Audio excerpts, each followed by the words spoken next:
In 1984, a man auditions for the TV show Press Your Luck. He loves the show so much that he's been on a 3-day trek from Ohio to make it to California, and he's even brought a souvenir plate with the show mascot as a gift for the producer Bill. Usually he works in air conditioning repair, and in summer he drives an ice cream truck. The audition is interrupted when assistant Sylvia reveals this man has given them a fake name. It turns out he took the place of another contestant who was late for his appointment. His real name is Michael, and he's immediately kicked out. Bill laments the loss since he liked Michael, but casting director Chuck says he can't cast a creep. At that moment they hear a weird noise and Bill looks out the window to discover that Michael drove all the way there on his ice cream truck, which now won't start. Bill is impressed by Michael's determination, so he tells him to clean up and come back the next morning for the show.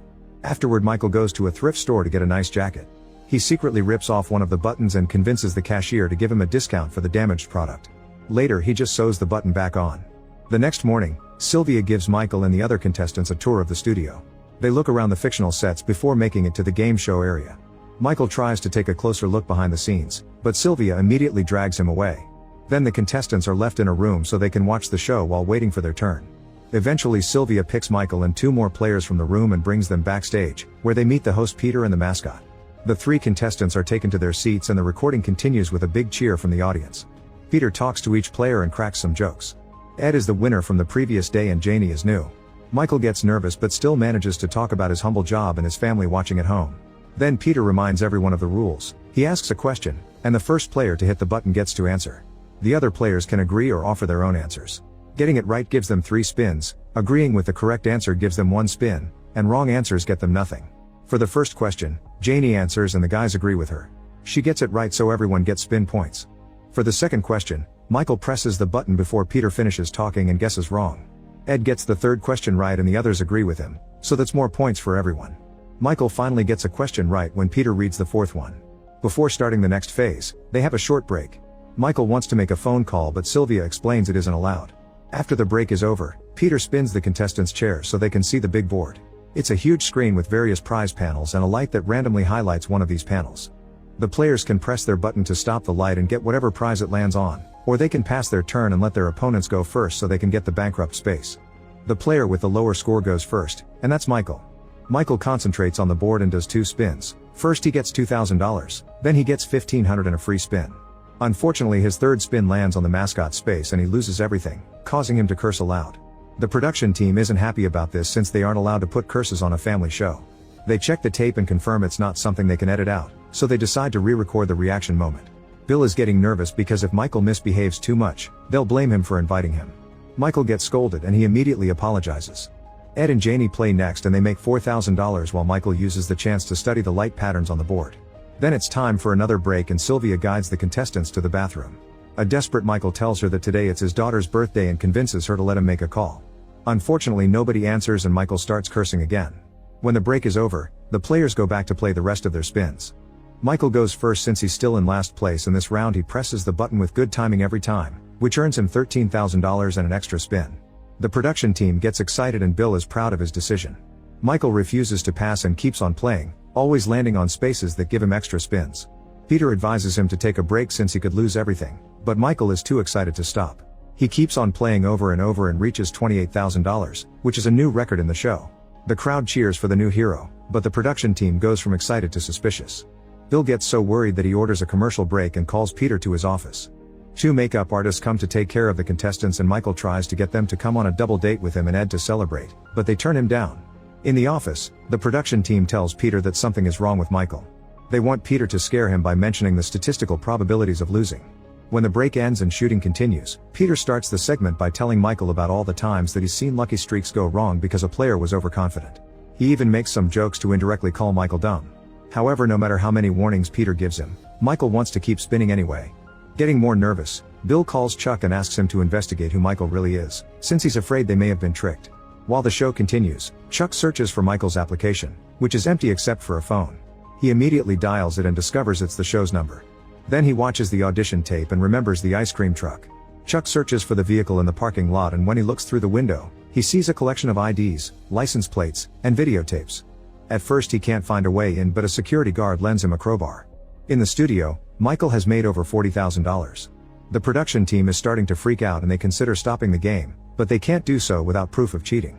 Peter calls for another break after Michael surpasses $50,000. Soon Chuck returns to his office with all the papers he took from Michael's truck. There's a business card with the name Lyle Roberts, so Chuck calls him pretending to be a clerk from Justice Court. He asks about the restraining order against Michael he's found, and Lyle mentions that Michael used to run a pyramid scheme scam. When Chuck tries to ask for more details, Lyle realizes this isn't a real court employee, so Chuck hangs up. Next, Chuck checks the tapes. At first they appear to be home movies of Chuck's family, but soon he discovers that those clips have been overridden with recordings of old episodes of the show. After noticing what specific parts of the show were recorded, Chuck returns to the studio and watches how Michael keeps winning money. Following Michael's eyes, Chuck realizes he's memorized the light patterns, and that's why he always knows when to press the button. Afterward, Chuck joins the production team and asks them to rewind to the last 3 spins. He points at the way Chuck's eyes move and how he celebrates early. A horrified Bill reveals that the light isn't random, it only has 5 patterns. If someone watches the show enough times, the patterns wouldn't be hard to memorize. Bill admits that Chuck had been right, Michael is indeed a creep. During the next break, Sylvia hands out branded t-shirts to the other contestants as an apology. They won't get a chance to play because of Michael's overlong streak. Since Sylvia is busy, Michael uses the chance to sneak around and discovers that the makeup artist doesn't mind being flirted with if Peter does it. Since nobody is guarding the phone, Michael calls his family and his wife picks up. She isn't happy to hear from him since he's an absent father, but she allows him to talk to his daughter anyway so he can wish her a happy birthday. He's forced to hang up when the bell rings to announce that the break is over. Michael turns around and discovers that the mascot has been watching him. Meanwhile, the production team argues over what to do. Memorizing can't be classified as cheating, so they need to stop Michael with another strategy. The discussion is interrupted by a call from Peter, who reminds them of the home player spin rule. This gives the team an idea to make Michael fail. Afterward, Peter records a special segment. He explains to the public that for the first time in the show's history the episode has gone longer than their allotted time, so they may be there until night falls. So far Michael has won almost $70,000 and he still has spins to go. He goes again and makes some more money before Peter announces it's time for the home player spin. This means that Michael will be paired with a random audience member, who will get the same amount of money that the light chooses next. The lucky person's name is on a card on Michael's desk, so he opens it and is horrified to read Lyle's name. Michael is now extremely anxious, yet he still manages to concentrate and press the button at the right moment. This gets him a trip to a 5-star luxury resort in Hawaii. Peter announces that Lyle will get the same prize. At that moment, a spotlight is moved to make it shine right on Michael's face, blinding him for a few seconds. He complains about it and Janie joins him, so another break is announced. Meanwhile, the network CEO arrives at the studio to confront the production team. He's angry that the game was only programmed with 5 patterns and wants to know who let Michael in. Bill lies, saying Chuck did it. In the studio, Janie argues with Sylvia, since she thinks that the show is giving Michael special treatment. When Janie mentions the phone call, Sylvia drags her away. Michael tells Ed that the showrunners are messing with him because he knows the name on the card, and Ed thinks it was a coincidence, but Michael doubts it. Ed starts to wonder if Michael is doing something wrong. Getting too nervous, Michael goes for a walk to clear his mind and discovers that the phone is gone. Chuck corners him and asks him who he's been calling, causing Michael to panic and run out of the studio. He hides in his truck and discovers that the lock has been broken. When he tries to talk to a guard about it, he gets ignored. Then he tries to talk to a cop, but the man says he just arrived because the studio called for backup. Michael walks away and finds cops everywhere, so he starts assuming they're there for him. After sneaking around for a while and only finding more cops, Michael has no choice but to go back inside. He chooses the wrong door and accidentally walks into another show. The host thinks he's a guest, so he invites him to sit. Michael shares that he just wants to have breakfast with his family, but the only way to do that is by being on the TV screen while they watch. He also says that everything he's done during the past few months was for the sake of his daughter. The interview is interrupted when Sylvia comes to drag Michael back to the correct studio. In the meantime, Chuck goes to see the team and is devastated to learn that Bill has blamed him for everything. An argument is about to start, but an operator interrupts them to point out that the crowd absolutely loves Michael, seeing him as a national hero. If they play their cards right, they could use this as a publicity stunt. The CEO likes the idea, and they agree they'll air this episode by promoting the luckiest man in America. The show continues and Michael keeps on winning. Chuck returns to his desk to cry in private and looks at the phone he took away. When he presses the redial button, he gets to talk to Michael's wife. Soon Michael's money passes the $100,000 mark, which in 2025 would be $300,000. The production team is celebrating only to freeze when Peter announces he has a special call for Michael. Chuck puts Michael's wife in the air and she insults him, saying she's tired of his tricks. She asks him to sign the divorce papers before hanging up. The studio falls silent and not even Peter knows what to say. Michael freaks out and leaves his chair, so they take another break.